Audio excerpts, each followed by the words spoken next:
Israel और फ़लस्तीन की problem क्या है, क्यों है? जैसा हम देख रहे हैं पूरी दुनिया में कोरोना ने कहर मचा रखा है। सब लोग काफ़ी परेशान हैं। सभी कंट्रीज़ में इस वायरस ने एक बहुत मजबूत पकड़ बना रखी है। बट इसी बीच खबर आती है गाजा ने इज़राइल पर अटैक कर दिया, इज़राइल परेशान है, इज़राइल के ऊपर बहुत ही बम गिराए जा रहे हैं, इज़राइल व फ़लस्तीन के बीच फिर से जंग का माहौल हो गया है। वैसे ये कोई नई जंग नहीं है, कोई नई बात नहीं है, काफ़ी पुरानी प्रॉब्लम है ये, जो कि कभी सॉल्व नहीं हो पाई। जैसे कि हम ये कह सकते हैं हमारे और पाकिस्तान के बीच में जो कश्मीर का मुद्दा है, जो कि आज तक सॉल्व नहीं हो पाया। वहीं पर वहाँ पे भी ऐसी ही कुछ प्रॉब्लम्स चल रही हैं जो कि कभी सॉल्व नहीं हो पाई। यहाँ आज हम इज़राइल और फ़लस्तीन की हिस्ट्री भी बताएंगे और प्रॉब्लम से भरा हुआ उसका प्रेजेंट भी बताएंगे। यहाँ बात होती है 19वीं सेंचुरी की। ऑटोमन एम्पायर से लगभग 600 साल पुराना ये साम्राज्य था। 14वीं सेंचुरी 14th सेंचुरी में इसकी शुरुआत हुई थी ऑटोमन एम्पायर की। यहाँ पर पूरा जो है मिडिल ईस्ट इसके अंडर में आता था। इसका साम्राज्य इतना बड़ा था, काफ़ी बड़ा जो है साम्राज्य था, इसका काफ़ी कब्जा था। और वहीं लगभग समझ लीजिए 19th सेंचुरी तक आते आते ये धीरे धीरे कमज़ोर होने लगा। भाई कोई भी साम्राज्य है वो खड़ा होगा, फिर धीरे धीरे वो कमज़ोर होने लगेगा। तो यहाँ पर भी वही चीज़ें आई जो कि उनकी कुछ नीतियाँ रही होंगी, इस वजह से कमज़ोर होने लगी, या कुछ बगावतें। किसी भी साम्राज्य में बगावत होती है तो साम्राज्य के जो खंभे हैं वो उखड़ने लग जाते हैं, नींव ढीली पड़ जाती है। तो यहाँ पर भी वही सब प्रॉब्लम्स रहीं। अब यहाँ 19th सेंचुरी के आसपास यूरोप नेशनलिज्म की तरह आगे बढ़ रहा था। वहाँ पर नेशनलिज्म शुरू हो रहा था, सभी वहाँ पर अपने बारे में सोचने लगे थे। जो ऑटोमन एम्पायर के अंदर जो छोटे छोटे राज्य थे वो अब अपने आप को नेशनलाइज करना चाहते थे, अपना एक खुद का देश बनाना चाहते थे। जैसे इटली हो गया, जर्मनी हो गया, ये सब पहले ऑटोमन एम्पायर के छोटे छोटे राज्य की भूमिका निभाते थे। बट 19th सेंचुरी के आते आते सभी एक होना चाहते हैं, अलग होना चाहते हैं, बताना चाहते हैं कि भाई हम इटली के हैं, हम जर्मनी के हैं, जर्मनी, समझ रहे हैं? तो यहाँ पर जर्मन्स हैं। तो इस तरह की नेशनलिज्म उनकी भावना आने लगी। अब क्या होता है कि ये सब धीरे धीरे अलग हो जाते हैं, अपने बारे में, अपने समाज के बारे में सोचने लग जाते हैं और अपना अपना एक अलग दायरा, एक अलग देश बनाना शुरू कर देते हैं। यहाँ पर अब ये धीरे धीरे उखड़ने लगा, ऑटोमन एम्पायर कमज़ोर पड़ने लगा, सिमटने लगा। यहाँ पर अब ब्रिटिश आते हैं। देखिए कहीं पर भी पूरे वर्ल्ड में कहीं पर भी आपने देखा होगा ज़मीनी विवाद होता है तो ये ब्रिटिशर्स का नाम जरूर आता है। सबसे बड़ा उदाहरण आज आप देख रहे हैं भारत और पाकिस्तान कश्मीर के मुद्दे में। ब्रिटिशर्स यहाँ भी थे, जो कि हमारा अपना है, खुद का रोना है।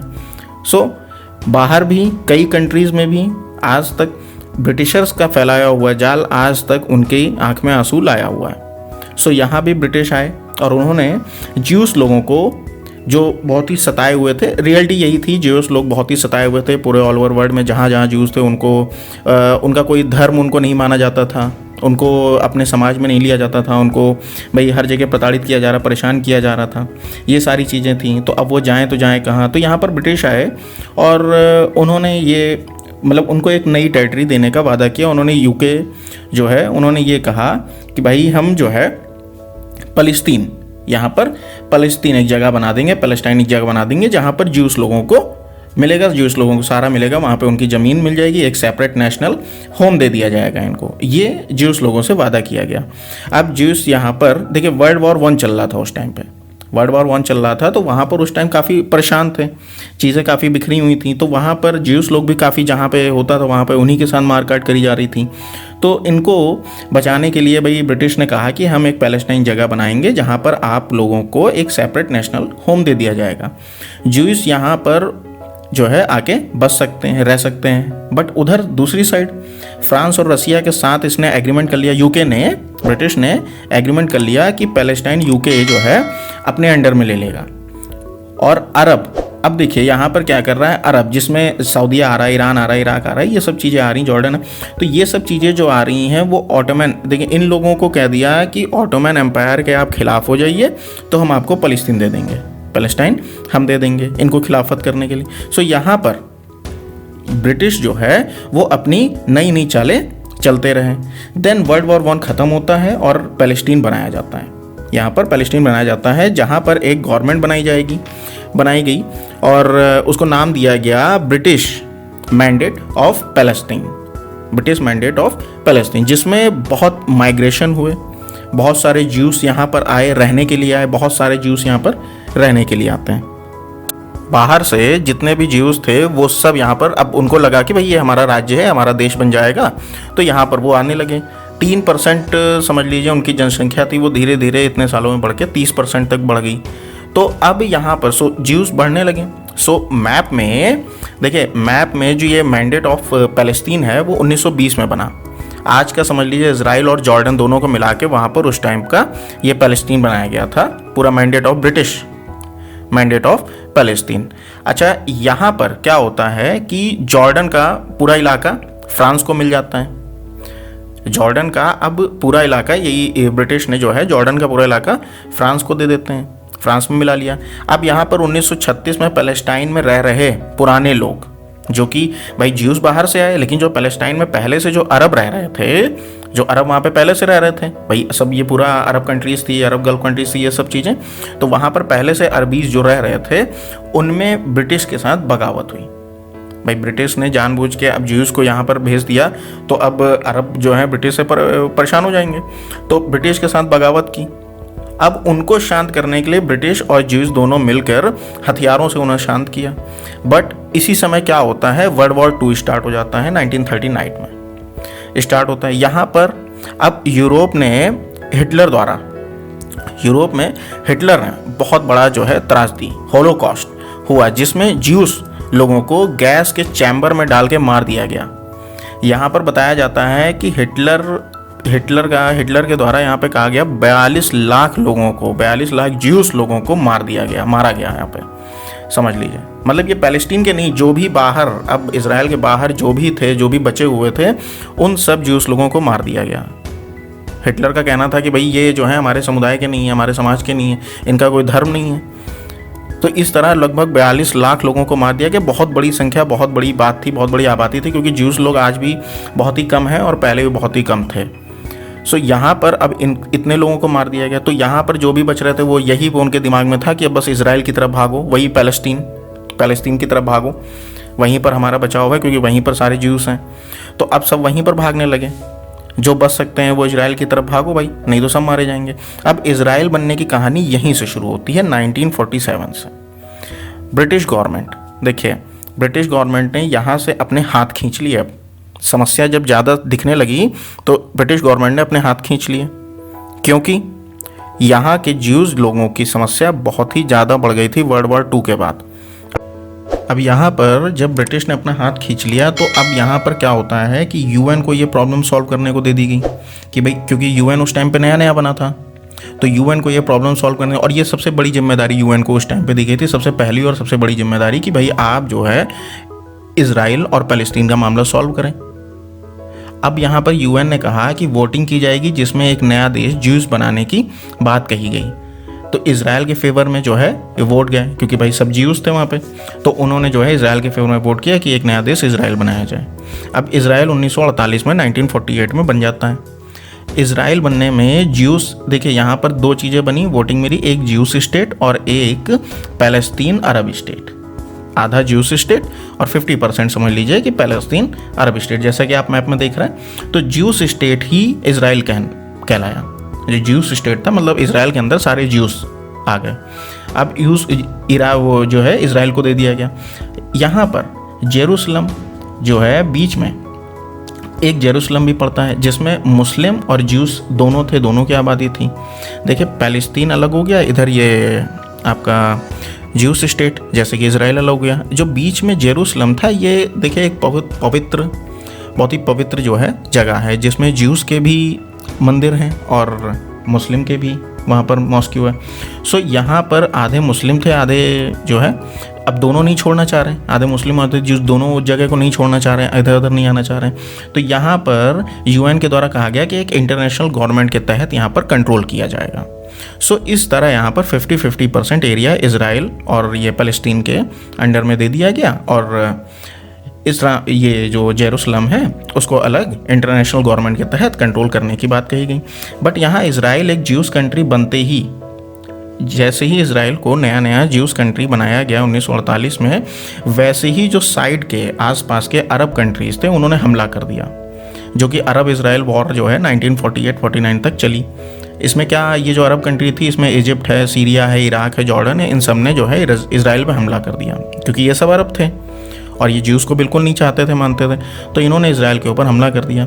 चारों ने मिलकर जो है इस पर हमला किया और इजराइल, जो कि पहले से ज्यूस लोग जो बहुत ही झेले हुए बैठे हुए थे, उन्होंने अपने आप को बचाने की पूरी कोशिश की और इन्होंने अपने आप को बचाया ही नहीं, जबकि इतना तगड़ा जवाब दिया कि इन्होंने अपनी बाउंड्री भी एक्सटेंड कर ली, समझ लीजिए। उस टाइम पे लड़ाई के बाद गाजा को अपने कंट्रोल में इजिप्ट से वापस ले लिया। जो गाजा था वो यहाँ पर इजिप्ट के भाई उसमें कंट्रोल में चला गया था, तो गाजा को भी अपने कंट्रोल में ले लिया। इधर वेस्ट बैंक को पूरा जॉर्डन से अपने अंडर में ले लिया, खींच लिया। और बाकी बचे और भी जगह इजराइल में आगे, जितना भी वहाँ पर मैप था, देख लीजिए ये मैप है, तो इसमें बाकी जगह भी इन्होंने घेर ली इजराइल ने। तो इजराइल उस टाइम पे बहुत ही पावरफुल बन गया। देन 1967 में भी एक वॉर हुई। देखिए वॉर चलती रही, अब अरब के साथ जो है इजराइल की वॉर होती रही, मुस्लिम्स कंट्रीज़ के साथ। 1967 में भी एक वॉर हुई जिसमें 6 डे वॉर कही जाती है, बहुत ही फेमस वॉर है 6 day war 1967 Arab and Israel के बीच में। सो यहाँ पर ये लड़ाई छिड़ी। अरब ने एयरफोर्स का सहारा लेते हुए भयंकर हमला किया जिसमें उसने सबको हरा दिया। सीरिया से जो है गैलन हाइट वापस कर लिया, छीन लिया, समझ लीजिए। गाजा इजिप्ट छीन लिया, वेस्ट बैंक वापस ले लिया, हर चीज़ वापस ले ली, जॉर्डन से वेस्ट बैंक वापस ले लिया। धीरे धीरे इजराइल में सब हार रहे थे, इजराइल से सब हार रहे थे। और अब अरब कंट्रीज़ को अब ये बात समझ में आ रही थी कि अब जो है लड़ाई में कुछ नहीं रखा है और शांत हो जाते हैं। हाँ देखिए मन मुटाव तो रहता ही है, लेकिन अब लड़ाई को थोड़ा सा शांत किया गया। फिर 1993 में एक ऑस्लो अकॉर्ड्स होता है जिसमें क्या होता है, इजराइल और पैलेस्तीन के बीच में समझौता होता है।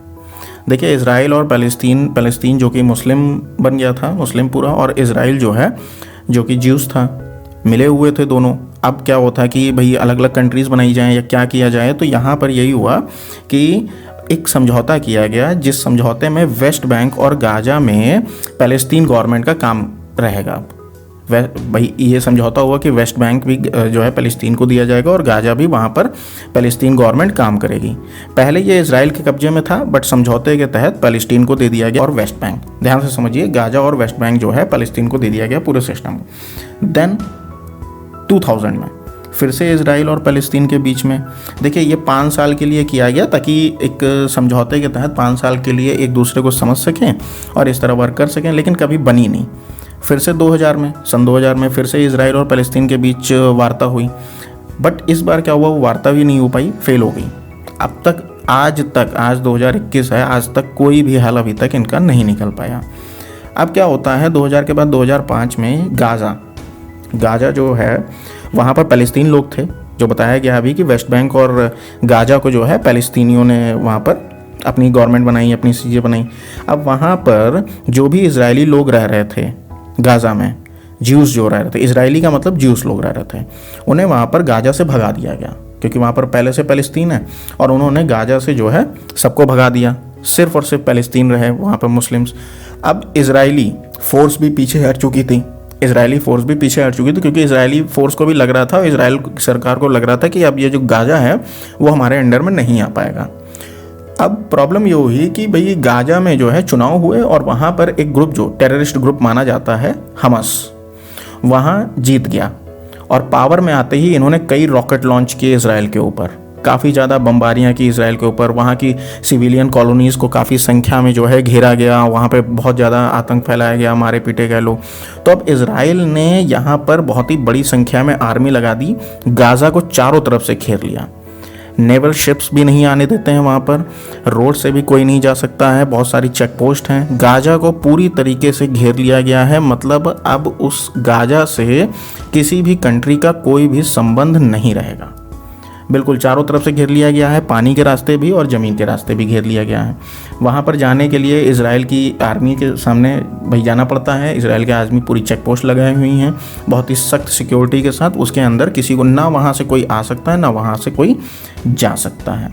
यहाँ पर अब देखिए कोई भी मदद होती है, यूएस की तरफ से मदद आती है या किसी भी मुस्लिम कंट्रीज़ की मदद आती है, तो उसको भी कभी कभी इजरायली गवर्नमेंट, इजरायली आर्मीज जो है नहीं जाने देती हैं, क्योंकि भाई गाजा में भी इन लोगों ने, हमस ने बहुत ही ज़्यादा प्रॉब्लम्स क्रिएट की। हमस जो आतंकवादी एक संगठन है वहाँ का, कहा जाता है एक टेररिस्ट ग्रुप माना जाता है हमस को, उन्होंने भी काफ़ी ज़्यादा यहाँ पर प्रॉब्लम्स क्रिएट की।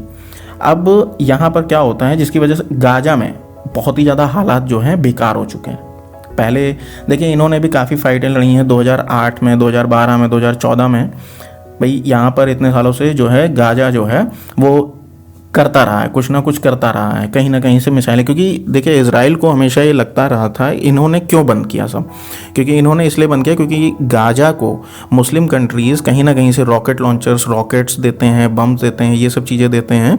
तो ये गाजा इजराइल के ऊपर ये हमला करता है, इस वजह से इन्होंने इतनी सिक्योरिटी लगाई, सारी चीज़ें बंद की।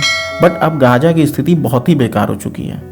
गाजा में जो संगठन है हमास आज भी रॉकेट छोड़ता ही रहता है, कहीं ना कहीं से व्यवस्था करके वो करता है काम, परेशान करता रहता है। अब 2021 में यहाँ एक महीने भाई रमज़ान का महीना था।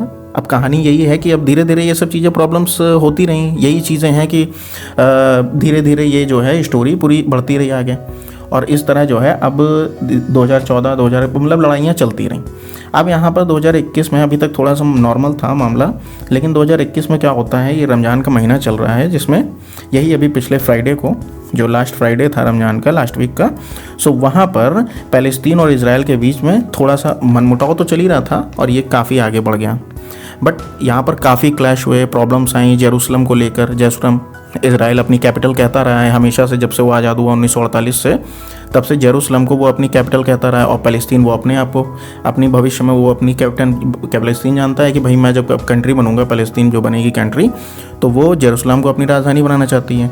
और जो इजराइल है वो जेरूसलम को अपनी राजधानी, भाई जेरूसलम एक समझ लीजिए मुस्लिम के लिए भी बहुत ही ज़्यादा, भाई मक्का और मदीना के बाद जेरूसलम ही आता है, क्योंकि जेरूसलम में वहाँ पर जो मोहम्मद साहब थे, वहाँ मोहम्मद साहब को जो है जन्नत जाने का वहीं से रास्ता उन्होंने अपनाया था, तो इसलिए वो उनके लिए बहुत ही, भाई मुस्लिम्स के लिए बहुत ही खास है। उसी तरह ज्यूस लोगों के लिए भी वहाँ पे बहुत ही खास है, क्योंकि ज्यूस का भी वहीं पर जो धर्म है वो स्टार्ट हुआ था। अब जेरूसलम इजराइल के लिए भी बहुत इंपॉर्टेंट है और जेरूसलम पैलेस्तीन या मुस्लिम कंट्रीज़ के लिए भी बहुत ही ज़्यादा इंपॉर्टेंट आ जाता है, रोल करता है, हम करता है। जब इस तरह भाई देखिए 1948 में आज़ाद हुआ पैलेस्तीन, तो अब जेरूसलम को वो छोड़ नहीं चाहता है, पैलेस्टीन छोड़ना नहीं चाहता। सो यहाँ पर गाजा की तरफ से रॉकेट लॉन्च होने लगे। इस समय हमास जो है ग्रुप है वो जो है जेरूसलम की वजह से, जेरूसलम में जो मॉस्क्यू है वहाँ पर अभी 2-3 दिन पहले काफ़ी हमले हुए थे, काफ़ी ज़्यादा चीज़ें जो हैं गहमा गहमी का माहौल हो गया था। इसको देखते हुए गाजा ने इधर से और ज़्यादा रॉकेट लॉन्च जो है करने लगे, रॉकेट गिराए खूब सारे इजराइल के ऊपर। इजराइल को प्रॉब्लम्स, अब इतना प्रॉब्लम इजराइल को हो रही है इस समय, जिस वजह से इजराइल पर काफ़ी प्रेशर है। यूएनओ की तरफ से भी प्रेशर है, OIC organisation of Islamic corporation से भी प्रेशर है कि भाई वो कह रहे हैं कि इतना ज़्यादा अत्याचार मत करिए गाजा पट्टी के ऊपर। इस समय इजराइल के प्रधानमंत्री ने इमरजेंसी लगाई हुई है, ये समझ लीजिए। यहाँ पर 70% ज्यूस हैं और 14% मुस्लिम है, बाकी और आगे जो अदर हैं क्रिश्चियन हैं, ये हैं वो।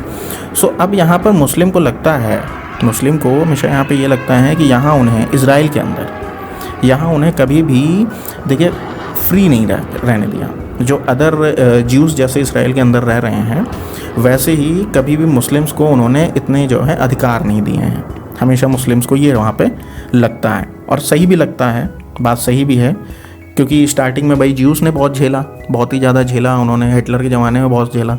जब इन्होंने अपनी कंट्री बना ली तो अब ये खुद राज कर रहे हैं, अपनी कंट्री समझ रहे हैं। तो प्रॉब्लम चीज़ें यही आ रही हैं कि मुस्लिम और ज्यूस के बीच में जो लड़ाई और गहमा गहमी चलती रहती है, आज तक के इतने सालों से चल रही है, वही आज भी है। सो यहाँ पर इजराइल गवर्नमेंट के ऊपर भाई इजराइल गवर्नमेंट के शहर जलाए जा रहे हैं। इंटरनली इसको भी काफ़ी और एक्सटर्नली काफ़ी थ्रेट मिल रहा है। यहाँ पर बहुत ही प्रॉब्लम और बहुत ही बवाल मचा हुआ है। भाई अल अक्सा मस्जिद को लेकर भी काफ़ी हाल ही में बवाल हुआ, काफ़ी लोग मरे वहाँ पे। और इंटरनली थ्रेट दोनों तरफ से, भाई इजराइल के अंदर जो मुस्लिम्स हैं वो उनको वहाँ पे गाड़ियाँ जला रहे हैं, शहर के शहर जल रहे हैं। बाहर से इधर एक्सटर्नली गाज़ा उन पे ऊपर वो जो है कर रहा है। वेस्ट बैंक की तरफ से भी जो काफ़ी जो है गतिविधियाँ हो रही हैं, काफ़ी ज़्यादा बम और रॉकेट जलाए जा रहे हैं। तो इस वजह से इजराइल इस समय हालत ख़राब है। तो ये पूरी जो घटना है, पूरी चीज़ें जो हैं, जितना भी है, वो ज्यूस और मुस्लिम की प्रॉब्लम्स को देखते हुए हो रहा है। अब यही है कि भाई ये प्रॉब्लम अभी तक तो सॉल्व हो ही नहीं पाई है। आई होप सब सही हो जाए जल्दी ही, और जो इतने सालों का संघर्ष है वो जल्दी ही ह्यूमैनिटी को पहचाने, भाई ह्यूमैनिटी को पहचाने और सब सही हो जाए जल्दी से। आशा तो यही करते हैं। भाई आपको इस वीडियो के माध्यम से थोड़ी सी इन्फॉर्मेटिव वीडियो अगर लगा हो आपको, तो आप प्लीज़ इसे कमेंट कीजिएगा। अगर कहीं से भी कुछ चीज़ हो, कोई सुझाव हो तो आप इसे कमेंट कीजिएगा। काफ़ी चीज़ें हैं यहाँ पर, बट हमने किसी तरीके शॉर्ट और मतलब देखिए ये इतनी जितनी भी जो है चीज़ें हैं, इतिहास तो इसका बहुत बड़ा है, काफ़ी बड़ा इतिहास है, और इज़राइल का, फ़लस्तीन का और जितना भी ऑटोमन एम्पायर है काफ़ी बड़ा है, लेकिन हमने जो है इसको शॉर्ट सिंपल तरीके से समझाने की कोशिश की है यहाँ पर। सो कोई अगर सुझाव हो आपका तो उसको ज़रूर कमेंट कीजिएगा, वीडियो को लाइक करें, चैनल को सब्सक्राइब करना बिल्कुल मत भूलिएगा। Thank you.